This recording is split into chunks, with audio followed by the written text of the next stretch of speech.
Welcome back to Competitive Air Gunning. Today we'll be working with the FX Panthera 700. We've been having an issue with this one, as well as some other people that I know with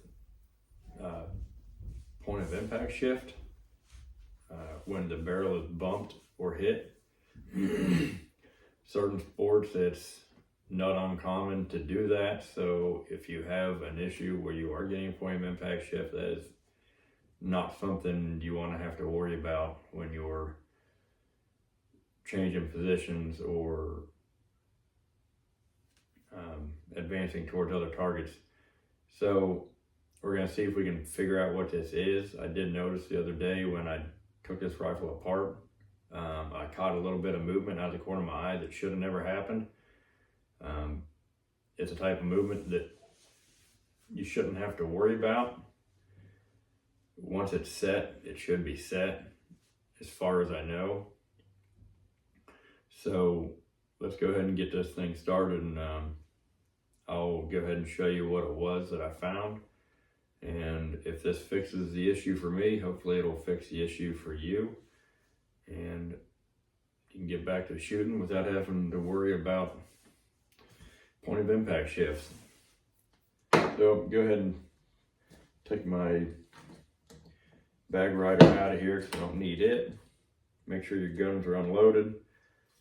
This gun has already been degassed. There's a tiny bit. The bottle's pretty much empty. There's a couple ways you can degas it. You can, after you get the bottle off and you hear it and makes noise and it stops, you can go ahead and adjust your regulator screw in front of your trigger. Back it off just a little bit and you'll hear the gun degas. The other way is to remove your bottle and dry fire it a couple times. So go ahead and cock it, shoot it, cock it and shoot it, and you'll hear the gun degas. When it's fully degassed, you will see your upper gauge will be 0. Your main bottle gauge obviously is not, your bottle's not on, so it should be at 0. If you have pressure on either one of them, then you need to figure out why you have pressure in your gun still before you proceed to taking this plenum apart. Once you start taking this thing apart, any kind of pressure you have can be dangerous to yourself. So this gun's fully degassed. We'll go ahead and pull the thread cap off and go ahead and pull the outer shroud off.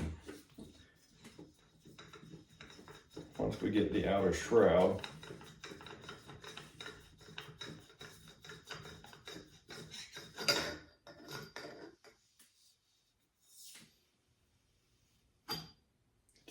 off, so don't roll off on the table. We have a little nut here. This is the jam nut for the liner. Go ahead and clean up my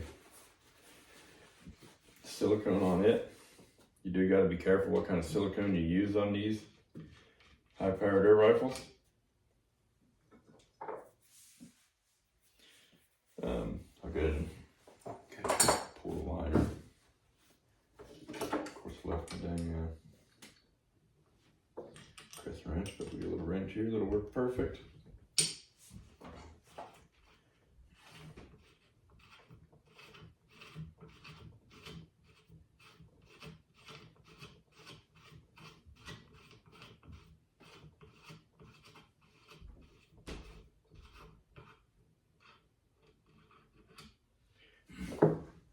Get that out. You can go ahead and pull your liner out, your carbon fiber sleeve, and that's your actual liner there. So what we're trying to get to is this sleeve here that's actually held in with 2 set screws onto the action. So I'm gonna go ahead and take this saber tack rail off because I do not need it on, to address what seems to be at least a problem, may not be the problem. So we'll get this thing off. You got a couple screws on the outside.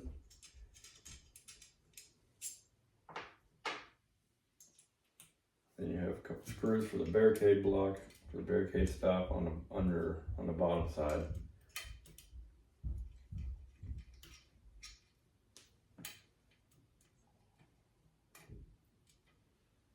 Little screw out there. There it goes.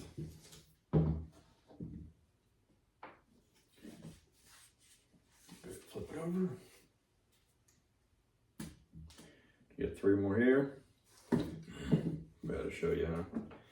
You got 1, 2, and 3. That will loosen up the rail.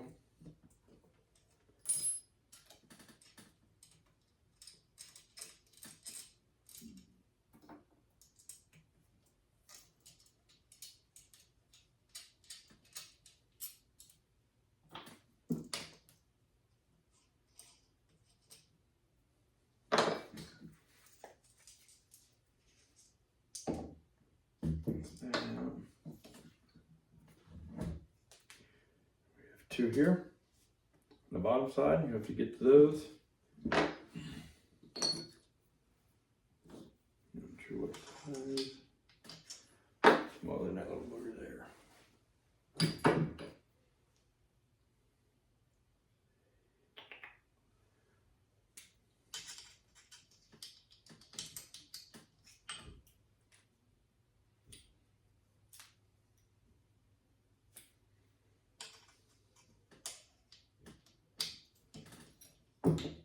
So 3 millimeters.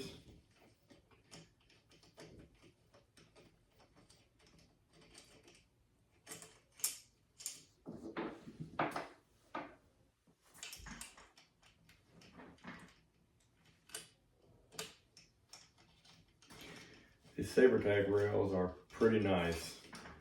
They add a ton of weight to these guns in the front. They're very rear heavy.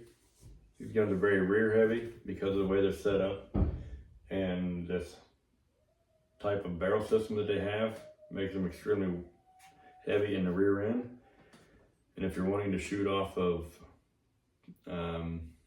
barricades or all other kind of props, then you're gonna want a lot of your weight to be up in the forward part of the gun, so your gun does a lot of the work and you're not quite doing as much to it versus just aiming it. You can let the bag hold itself up on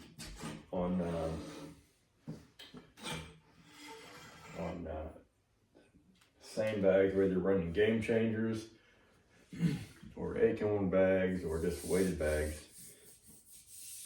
Now that we got that apart, we have 2 screws. See if you can see that. One right above the gauge and one directly on the other side, right here. We got that out. We're going to pull them 2 screws out, and that will loosen our barrel. Either a couple of screws that you want to put in. I'm going to take these out and clean them, and I'll Loctite them back in. Kind of got to be careful if you shoot in rain a lot, or shoot in rain period, because they will get rusted and they will start to want to seize up in there, which is definitely not something that you want done to a gun that's pretty pricey. And these screws should be torqued the same. You shouldn't have one of these screws that you clamp down really tight and then go to the other one. So when I put these back in, I'll start on one screw and I'll get it to touch, then I'll go to the other side and I'll make it touch as well. Now the issue that I seen the other day is this right here. So this here is what seals your plenum. This little nut here, and you can spin it around, and your barrel is actually clamped to it. Your barrel is actually clamped to it and actually protrudes through your receiver. And let me get this thing out and I'll kind of show you what happened. Hopefully this fixes it. I don't have extremely high hopes, but I am giving it some chances. So that's exciting enough for me to make a video. There is an O-ring in here, so you want to make sure it's not messed up. So on this barrel, you'll see flat spots, and that's where them set screws are sealing or are locking this into place in the action. Now when this, let me get you a little closer here so you can see.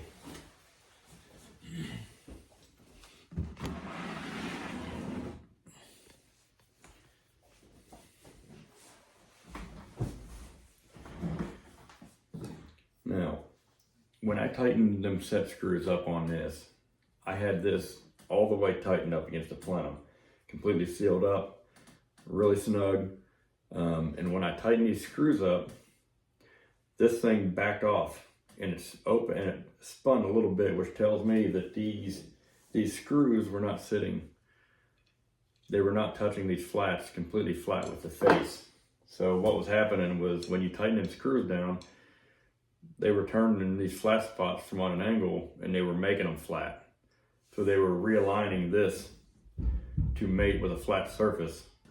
So what we're gonna do in order to make sure that these flats perfectly align with these screws, with this set screws here, is we're gonna go ahead and loosen up these screws to unclamp this from this nut. It's gonna be pretty stiff from being stuck on there. If you haven't ever taken it apart. And once you do this, you might have to tap it a few times to get it to move, but then you'll be able to move it pretty freely. So then what we're gonna do, we're gonna go ahead and we're gonna leave this loose and we'll put this on afterwards. So we'll go ahead and set this back into the gun. You gotta make sure these little ports right here are aimed towards the bottom. Otherwise you will not get air and you will probably have a problem with your gun. So we'll go ahead and slide this thing down in here.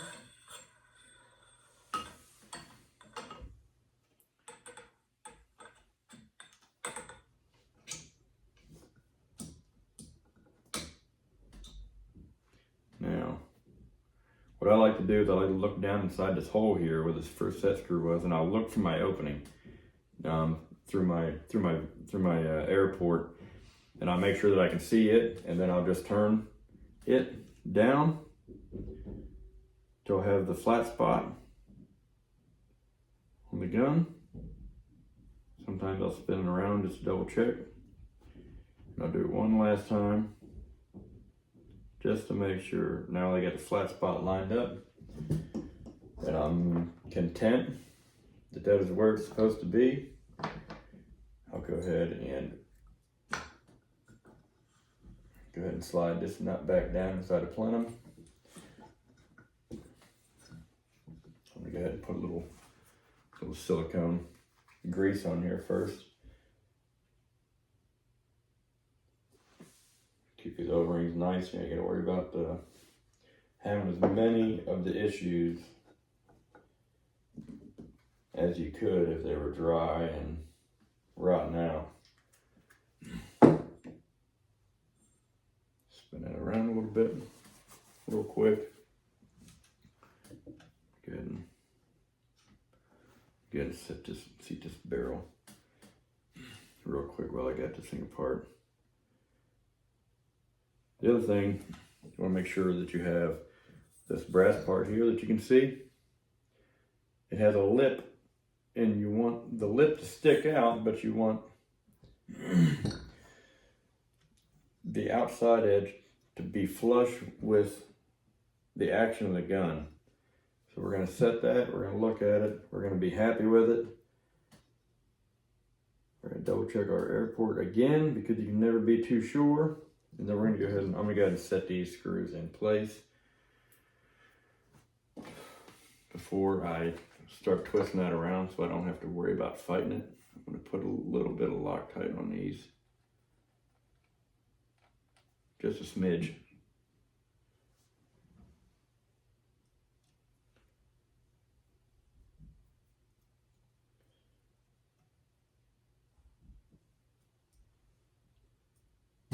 And you can spin the barrel a little bit and you can make sure that as you're kind of wiggling it a little bit, you'll feel the set screw drop all the way down and it won't move anymore.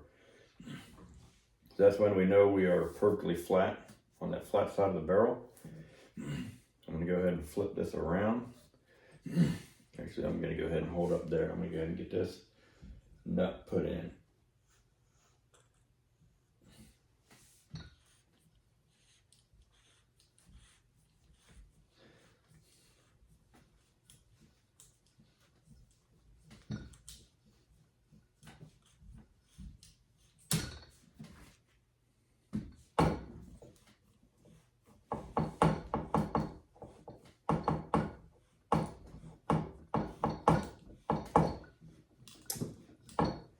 I stick with that O-ring.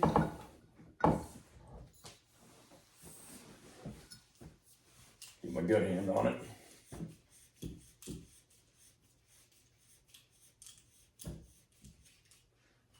We got that nice and on there. I'm gonna snug it up pretty tight with my hand here. Now we got that good. I'm gonna flip this around. Find my other screw. Double check it, make sure I had no barrel movement here.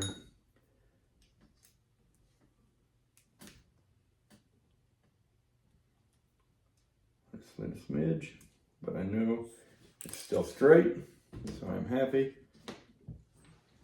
We are sitting flush. Now I'm going to send these set screws home.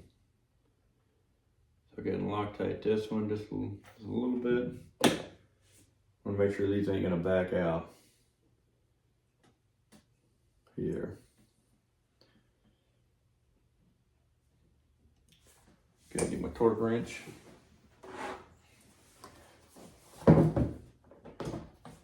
Not sure what torque they're supposed to be, or if there even is a torque spec, but we're gonna go ahead and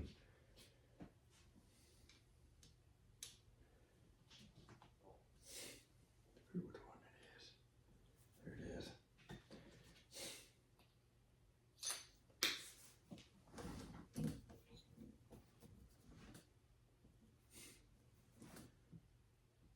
Like that.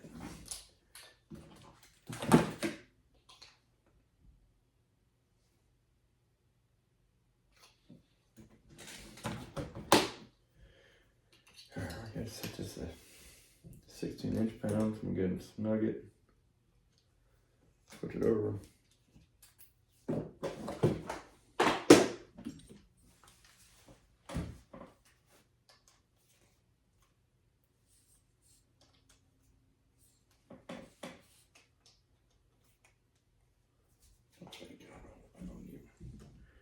I don't like how tight that is, so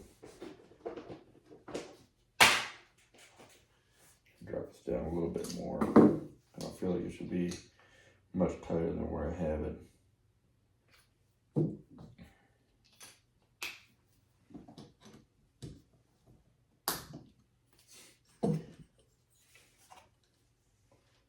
Probably.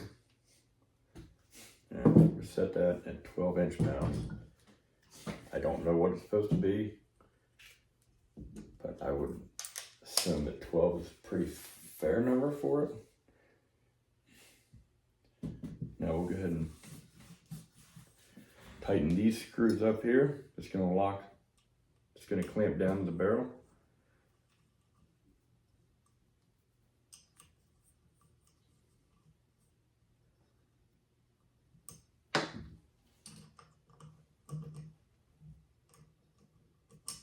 Let's go ahead and do them one at a time here.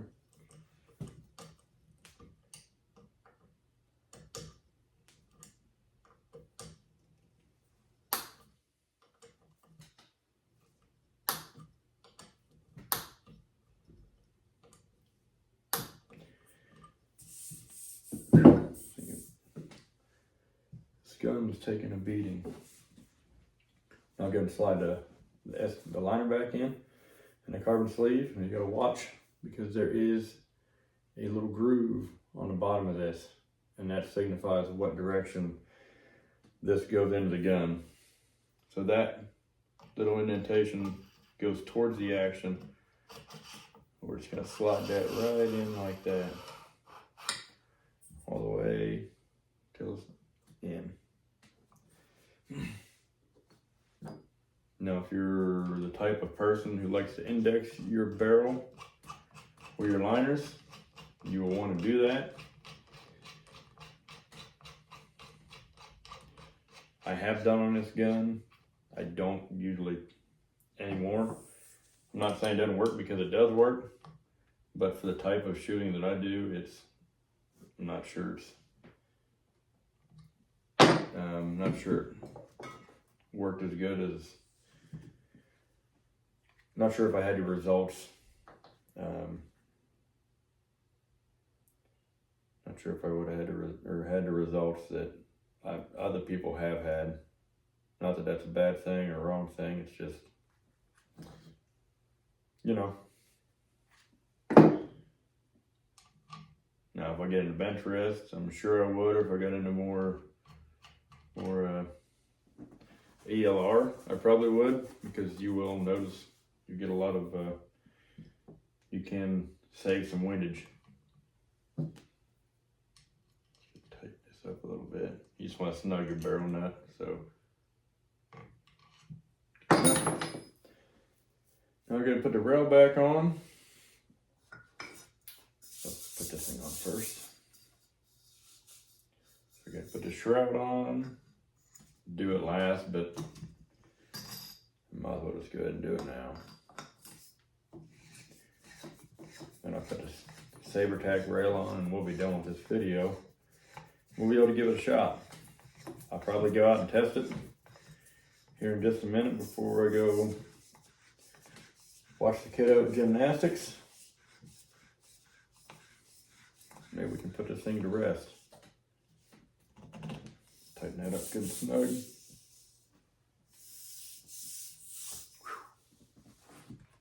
This gun has taken a beating since I've owned it. This gun has been very durable for what I do. I don't like I don't like the fact that I worry about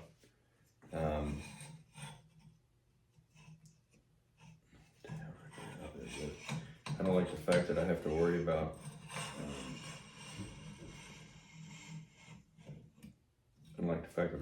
about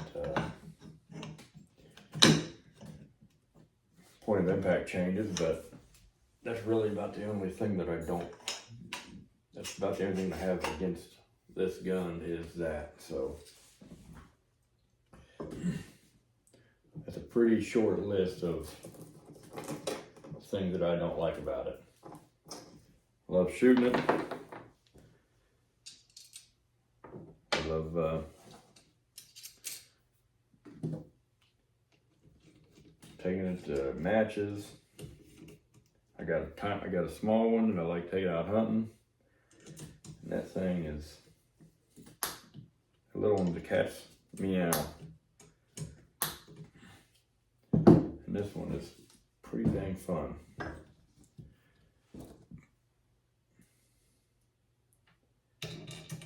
And honestly, you would have never thought that air guns could have evolved into something where we're at now this day and age.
Well, that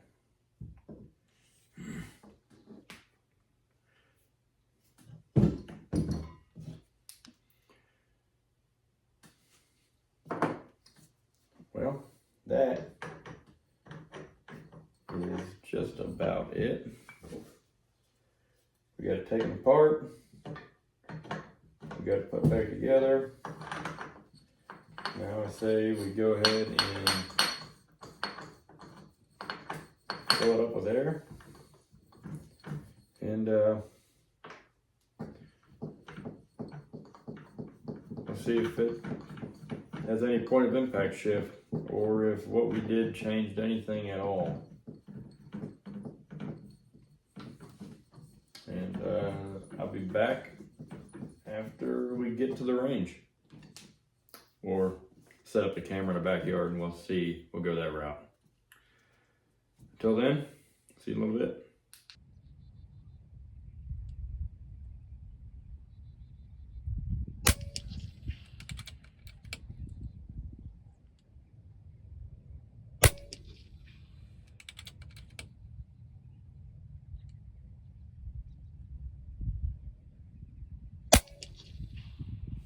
Ridiculously tight groups.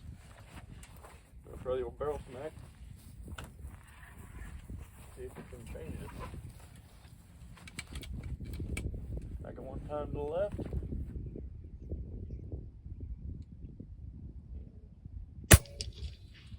Tell you what, not near as bad as it was.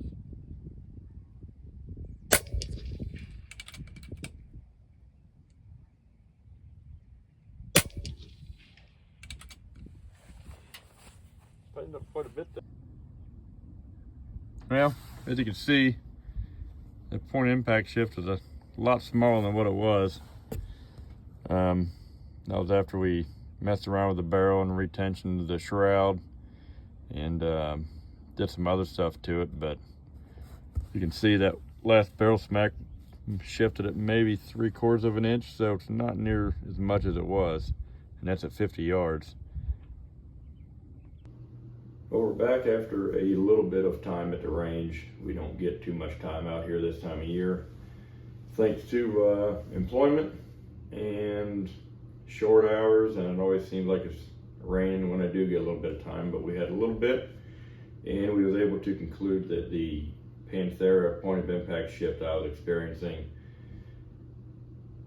was able to be cut almost by 50% by the by retensioning the barrel and tightening the plenum nut, and then reseating everything.